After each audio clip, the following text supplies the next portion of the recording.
my name is Paul Douglas, and I'd like to welcome you to this podcast entitled Critical Thinking for Mormons.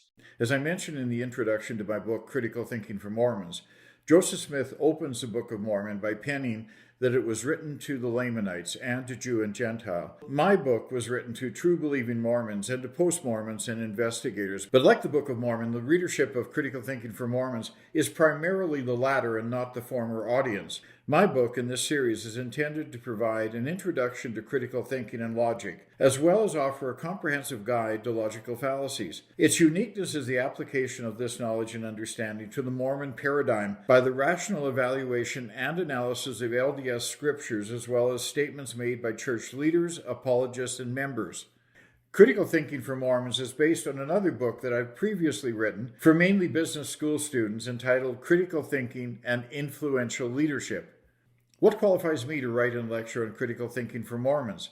After all, the study of logic, truth, and reasoning is largely the domain of philosophy, and my background is hardly that. Rather, it's in business administration, management consulting, and teaching. Well, as a young man, I wanted to pursue a career in academia, ideally teaching in a business school at a large university. With that goal in mind, I completed the requisite degrees, returning to my alma mater, the University of Alberta, where I had previously completed my 4-year bachelor's degree in business administration, as well as my MBA and PhD to teach in the Faculty of Business. But as fate would have it, while moonlighting as a management consultant to supplement my rather meager salary, I discovered what I guess you could say was my real passion: teaching leadership, critical thinking, and decision-making.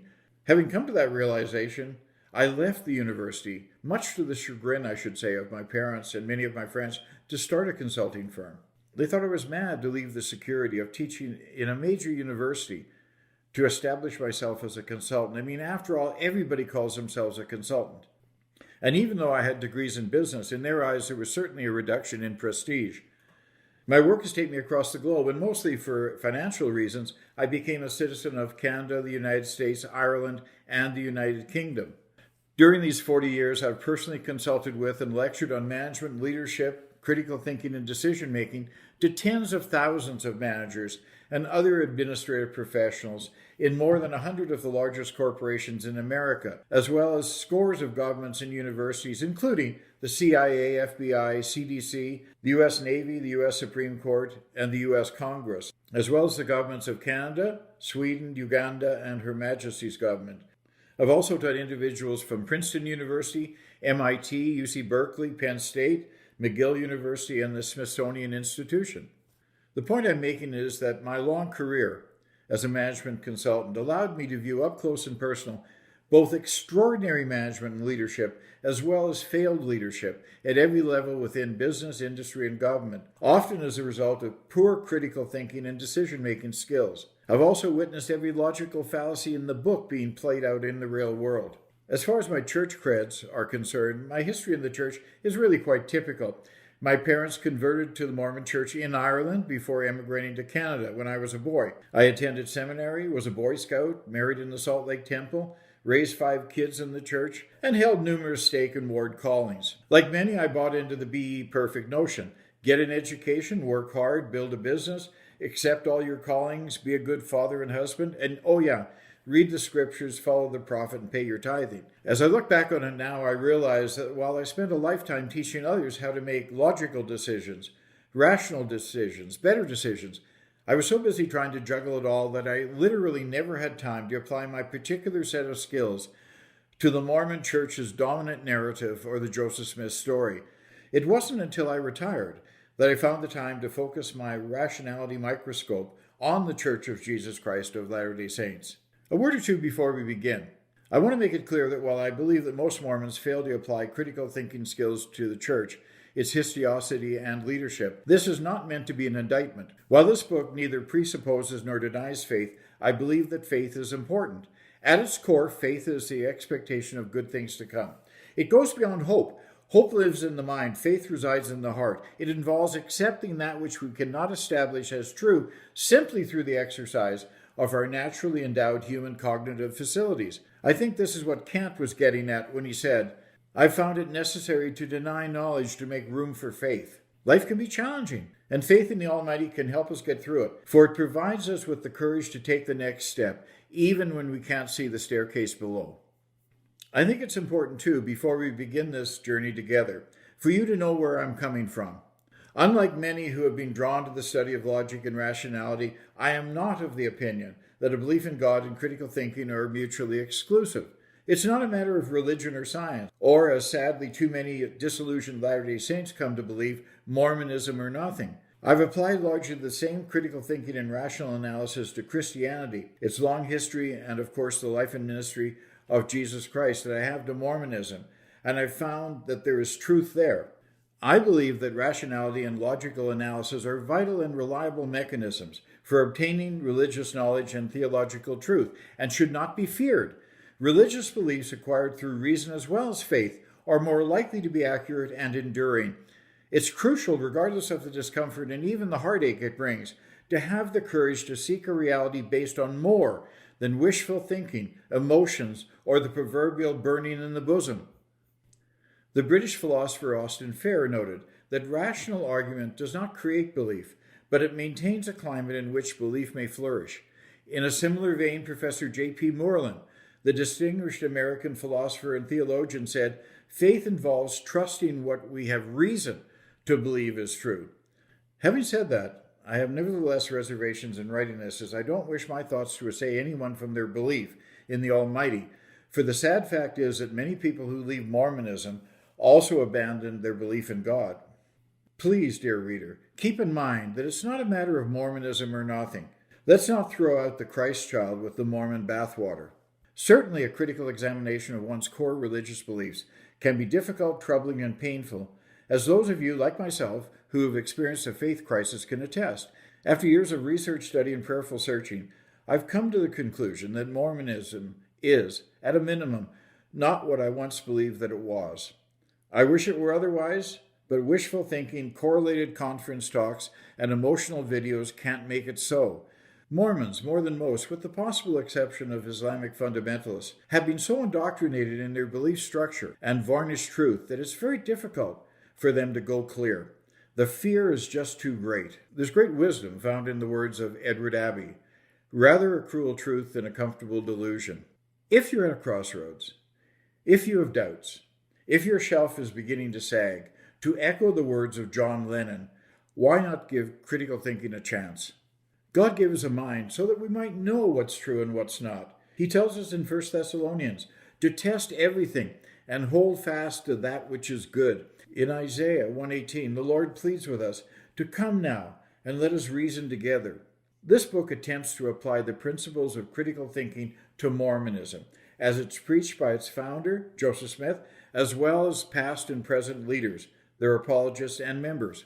I believe that I'll show in this series that what most Mormons call belief is often merely a deference to authority or referential influence, and the unquestioning acceptance of an oft-repeated normative plot or narrative. The philosopher Neil Van Leeuwen called these cognitive errors credences. They're things that we feel we should accept. In short, many religious narratives are accepted without altogether being understood by those who hold them. The sociologist Alan Wolfe observed that many evangelical believers are hard-pressed to explain exactly what, doctrinally speaking, their faith is. He goes on to note that there are many people who believe passionately in God, even if they cannot tell others much about the God in which they believe. There are more than a few Mormons who fall into this category. Some who hold strong religious credences will insist that the Ten Commandments should be the bedrock of our Constitution, but when questioned cannot name more than 3 or 4 of those commandments. These credences have been learned. Their narratives have been absorbed from the testimony of others, parents, peers, Sunday school teachers,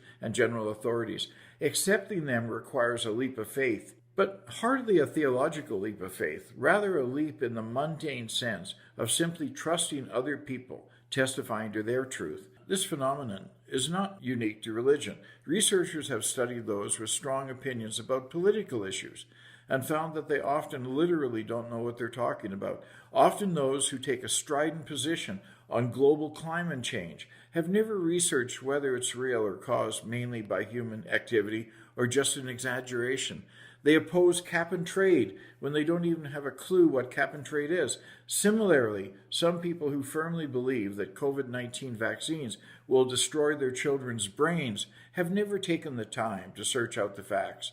The scientific practice of observation and experimentation, the development of falsifiable hypotheses, and the relentless questioning of established views have revealed the underlying structure of the world in which we live, including subatomic particles and the role that germs play in the spread of disease, as well as the neural basis of mental life.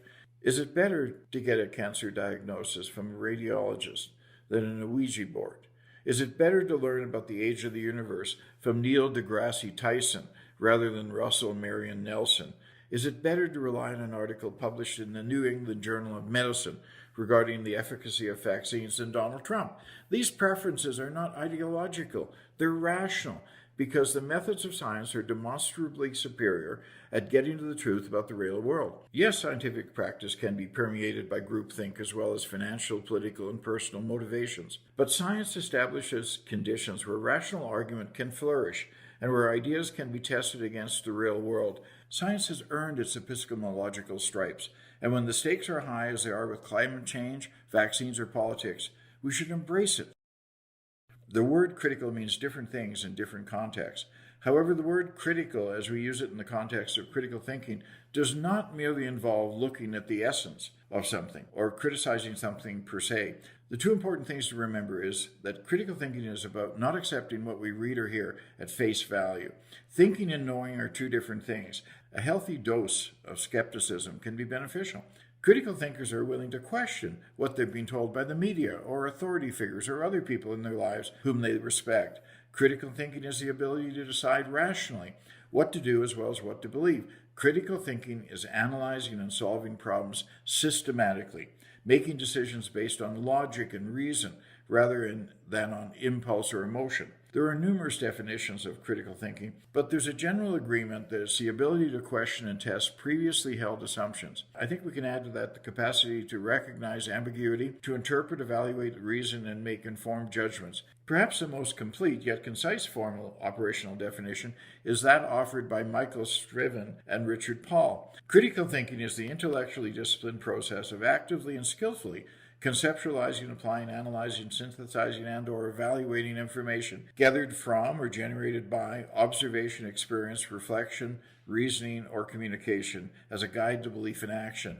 To me, though, the essence of critical thinking is simply not taking things at face value and not allowing yourself to be sidetracked by emotion. What we're trying to do in this series on critical thinking is to provide you with a new expanded set of skills that will enable you, after we're done, to understand the relationship that exists between ideas to determine their relevance and importance.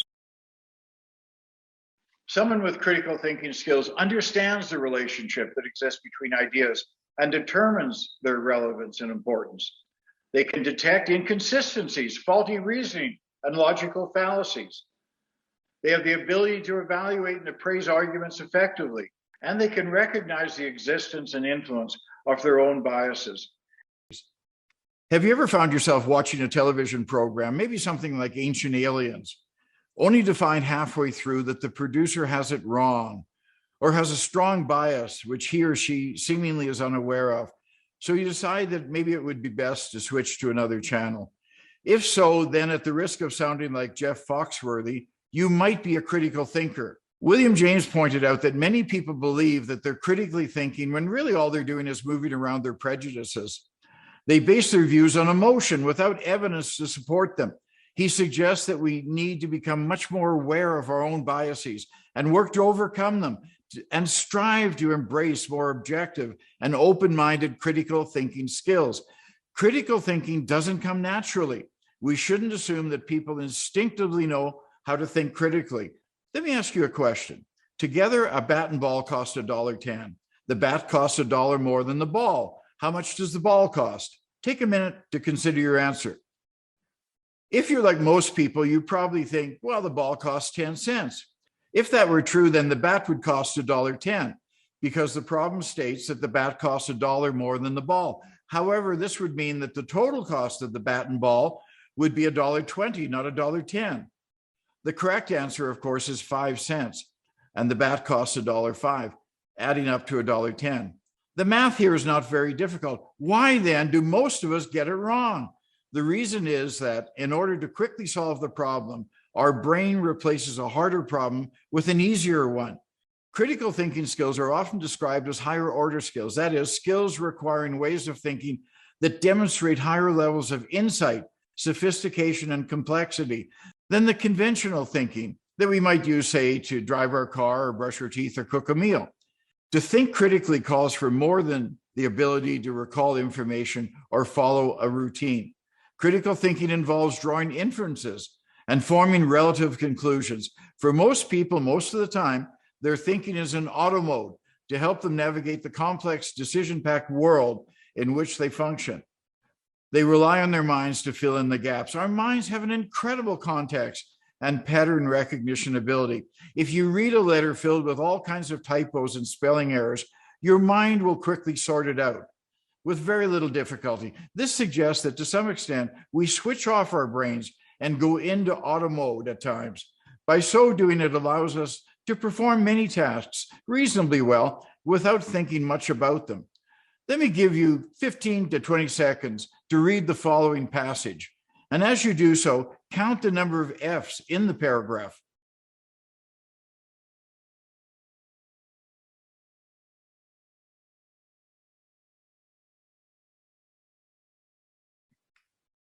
Well, how many F's did you count? 3, 4? There were actually 6 F's. If you didn't get them all, it's probably because you skipped over the 3 F's and the word off, which appeared 3 times. This illustrates how our mind skips over details when it comes to operating in auto mode. There are many times when this tendency will result in our unconsciously distorting information or missing important anomalies. Automatic thinking enables us to make quick decisions and function more efficiently in life. Much of our thinking is automatic. It helps us deal with our experiences and surroundings without having to focus our full concentration on every little thing individually. Sometimes that would be exhausting, even overwhelming. Automatic thinking allows our minds to simultaneously focus on many different things, perhaps a more important things, such, for example, your daily schedule, or mulling over that conversation you had this morning with your spouse, or trying to remember if you turned the stove off or not. By going into auto mode, we make many tasks simpler by freeing up attentional resources so that we don't become overwhelmed by the simplest of tasks. Driving and walking are examples of actions that become automatic. When you sit down behind the wheel in your car in the morning as you commute to work, you don't have to think to yourself, okay, I'm going to put the car in reverse. Next, I'm going to look in my rear view mirror. Okay, next, I can press down on the accelerator and back out of my driveway. Likewise, when you walk, you don't consciously think about every movement or remind yourself to keep putting one foot in front of the other. The behavior is so overlearned and overpracticed that it's become second nature. But as you'll see, auto mode can also make people more prone to mistakes. Nobel Prize winner Daniel Kahneman suggests that our tendency to favor automatic, non-critical thinking is actually hardwired. It's part of our nature and largely adaptive. He suggests, for example, that throughout our history as a species, our survival depended upon it. When a hungry saber-toothed tiger is chasing you, you don't have time to ponder or evaluate your best escape route. You simply run as fast as you can and climb the first tree that you come to. You don't have time to stop, scour the landscape, identify the tallest tree, or the one with the right array of branches that would facilitate climbing. In short, you can't analyze anything. You don't have time. You simply react. Yes, manual or reasoned thinking can be slow, and sometimes it can be faulty, biased, and susceptible to false conclusions. But since it's not primarily based on the primitive reactive part of our brain, it can help us overcome the deficiencies that automatic thinking can produce.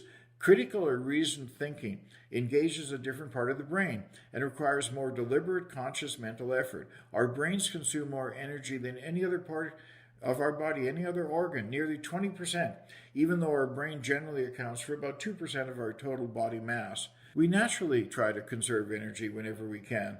Therefore, we often rely on old familiar patterns when it comes to making decisions or forming judgments. We are, at least in this respect, what President Russell Nelson has recently called lazy learners. What we're talking about here is the Gestalt principle of closure, which indicates that our minds are able to derive meaning from pictures or objects that are not fully formed. For example, can you read this sentence? I'm sure you can, even though 25% of the letters are missing. Here's another example. Can you see the inverted triangle? Even though it's really not there, just some black marks. However, Gestalt closure has some troubling aspects. In high-demand religions, it can be used to guide the investigator to a snapped psychological state by bringing closure to a carefully scripted, predetermined conclusion. That conclusion, conditioned through the presupposition, can cause the person investigating the high-demand religion or cult to snap. The newbie to Mormonism is told, if you'll read the Book of Mormon with an open heart and open mind, then I'm sure that you too will see, as we do, that an inspired book like this, revealed to an ignorant, uneducated farm boy, could only have come from God. So the investigator goes off and starts plowing through the Book of Mormon, only to be suddenly struck by the new reality that no ignorant, uneducated plowboy could write this inspirational book. It must have come from God. This in spite of the fact that others who have just read the book without any Mormon preparation or conditioning think that it's poorly written, incredible, absurd, and boring. Chloroform in print, as Mark Twain famously said. There are times when unconsciously we'll distort information or miss significant anomalies, or even worse, fall victim to cunning ploys. Critical thinking is manual, not automatic thinking. Critical thinking is the opposite of automatic thinking. It's conscious, it's purposeful, it's mindful. Charles Sanders Peirce, a 19th century American philosopher, identified three types of thinkers: sticklers, followers, and system builders. Sticklers. These individuals cling tightly to their beliefs, regardless of new and mounting evidence that may assail or refute them. Sticklers are only interested in information, data, or opinions that can support their existing beliefs, and ignore or dismiss outright ideas or facts that stand in opposition to them. We'll be talking about the confirmation bias fallacy later on in this series, but briefly, this logical fallacy results from the direct influence of desire and belief. It occurs when someone has such a strong desire that a particular idea, belief, or concept is valid that they will inevitably end up believing that it is in fact true, often in spite of overwhelming evidence to the contrary. While they'll never admit it and often don't see it, they're motivated by wishful thinking. This error leads the individual to stop gathering or honestly evaluating information that doesn't confirm their beliefs or prejudices, the ones that they wish to be true. Once they've formed this view, they embrace only that information that confirms their belief, while ignoring or rejecting anything, and often anyone, that casts doubt on it. Human beings don't believe what they see what they believe. So I start out with an assumption that the Book of Abraham and the Book of Mormon and anything else excuse me, that we get from the restored gospel is true. Therefore, any evidence I find, I will try and fit into that paradigm. I don't feel that I need to defend that paradigm. I feel that I want to understand the evidence that I find within that paradigm, because to me it's a given that it's true. There are others who will assume that it's not true, and on these points we'll just have to agree to disagree, but we will understand one another better when we understand how our beginning assumptions color the way we filter all of the evidence that we find. Followers. These thinkers happily base their beliefs on what authority figures tell them. Absent an authority figure, they'll go along with what the majority of the people agree upon. They rarely question the wisdom of experts or the consensus, accepting blindly these things as true. Followers are unlikely to generate their own ideas and opinions and can be easily persuaded to join a dangerous leader. About 2 years ago, my husband got laid off from his job after being on the job for 10 years. It was kind of a scary thing, but one thing that we knew was we were okay because we had followed the counsel of the prophet and we had gotten ourselves debt-free and we had up a great food storage, and so we didn't have any fear. The prophet for our day is not only for the church, it's for the whole world. And I believe that God speaks to him and he in turn speaks to us and let us know the mind and the will of God. Like all that comes from God, this doctrine is pure. It is clear. It is easy to understand, even for a child. I feel the spirit and it's very calm. I know the prophet is a prophet of God and that he speaks the truth. I feel something in my heart that says that he is the right person to be the leader of this church. System builders. These thinkers are willing to accept new information, providing it fits within the general understanding and framework that they already have. Nevertheless, some system builders are able to overcome their reluctance and embrace new information that shakes their world. Clearly, of the three, these thinkers respond best to rational argumentation. Just held my tongue about things that did not immediately involve what I was, and that was a historian of Mormon history. And otherwise, I kept all of my reservations to myself and didn't even confide them to very many of my liberal friends, particularly the ERA issue. I just didn't express my opposition to what was going on. And my excommunication relieved me of that obligation. I no longer had to defend the church as a, quote, loyal member. I no longer had to remain silent about things I absolutely thought were reprehensible. And that was enormous. And I no longer had to hide or be worried. What I'd been afraid of had happened. And I wasn't prepared for that sense of relief that I felt. Any desire to come back? No. Still the one true church, but don't want to join. Yeah, it's the one true church, but I'm an aardvark or a duck-billed platypus of Mormonism. We can also gain additional insight by examining the characteristics of distinctly accomplished thinkers, such as Stephen Hawking or Thomas Edison, Friedrich Nietzsche, Albert Einstein, Marie Curie, or Sigmund Freud, to mention just a handful of critical thinkers who have shaped the modern world. But what, if anything, do they have in common? Critical thinkers are typically curious and reflective people. They look below the surface, often leading to novel insights. Albert Einstein once humbly declared, "I have no special talent. I'm only passionately curious." In a Harvard Business Review article entitled "Why Curiosity Matters," Francisca Gino writes, "The impulse to seek new information and experiences and explore novel possibilities is a basic human attribute." She goes on to say, when our curiosity is triggered, we think more deeply and rationally about decisions and come up with more creative solutions. I can't say that the Mormon Church altogether opposes critical thinking, but I would say that it values unquestioning obedience over curiosity. This view is well illustrated in the following excerpt from an editorial that appeared in the Church News reporting the church conference of April 7th, 1895, in which Wilford Woodruff stood up and said with annoyance, "Cease troubling yourselves about who God is, who Adam is, who Christ is, who Jehovah is. For heaven's sake, let these things alone." Yet there are myriad examples of church leaders giving at least lip service to a solid commitment to an unencumbered search for truth.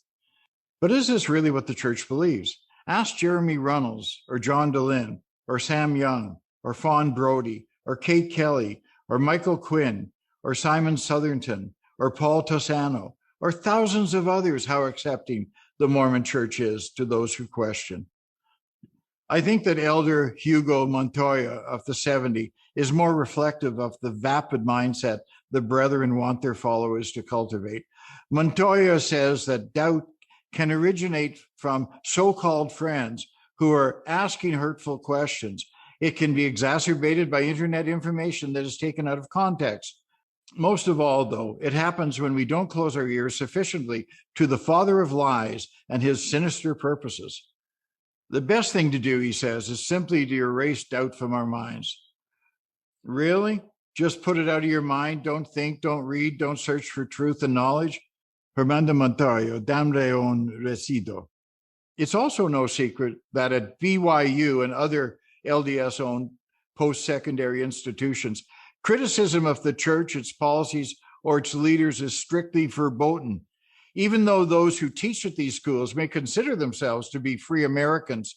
Should they espouse, even privately, any opinion of which the brethren would disapprove, they run the risk of termination. In June 2017, Ruthie Robertson, a professor of political science, discovered this was the case when she placed a post on her personal Facebook page supporting the LGBTQ community. BYU demanded she retract her comments, and when she refused, she was summarily dismissed.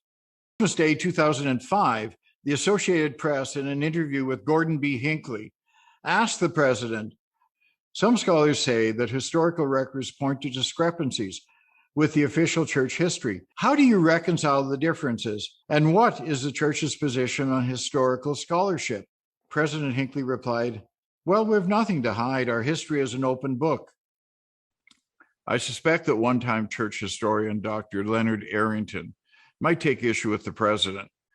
Greg Prince, in his book, Leonard Arrington and the Writing on Mormon History, quotes Arrington as saying, "It is unfortunate for the cause of Mormon history that the Church Historians Library, which is in the possession of virtually all of the diaries of leading Mormons, has not seen fit to publish these diaries or to permit qualified historians to use them without restriction."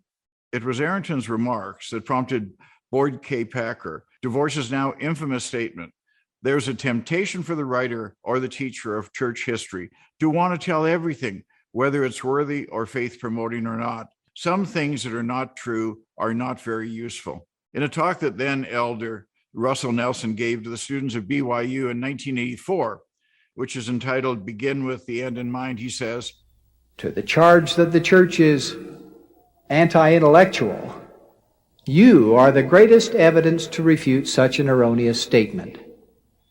Individually, you have been encouraged to learn and to seek knowledge from any dependable source. In the church, we embrace all truth, whether it comes from the scientific laboratory or from the revealed word of the Lord. We accept all truth as being part of the gospel." Did you catch that phrase, the one that negated everything that he had said before? Critical thinking is also introspective and reflective. Introspection is the art of being aware of your thinking. The quality of our thoughts reflects the quality of our actions. Thinking about our ideas not only affects our behavior, it often predicts our success. It's the ability to examine our innermost thoughts and feelings, providing insights into our emotional and mental state. The first dimension of emotional intelligence is self-awareness. Abraham Lincoln was once asked how long it took him to write the Gettysburg Address. He replied, "All my life." Introspection is an essential feature of critical thinking. But as I've already indicated, it's a luxury that many Mormons don't have time for. Critical thinkers are also commonly creative thinkers. They reject standardized formats for problem solving, choosing instead to think outside the box. Furthermore, they often demonstrate a wide range of interests. I think Joseph Smith was a creative thinker as well as a critical thinker, but the former more than the latter. There is ample evidence of his creativity. His mother raved about how he could keep the family spellbound as a boy, telling delicious stories of the history of the Indians, as he referred to them at that time. There was never a skeleton or an artifact that he came across that he failed to weave some tale around. The Book of Abraham papyrus, Zelph, the Kinderbook plates, the Greek Psalter. But I think he was also a critical thinker. That's why he made so many revisions and rewrites to his writings and his revelations. He never stopped thinking about or reconstructing his gospel. The difference between critical thinking and creative thinking is that creative thinking is related to the generation of ideas, whereas critical thinking is associated with the analysis and evaluation of those ideas. Creative thinking is generative, while critical thinking is analytical. Thinking outside the box can take courage. Challenging the status quo takes guts. Well, this concludes today's edition of Critical Thinking for Mormons. This is Paul Douglas wishing you all the best until we see you next time.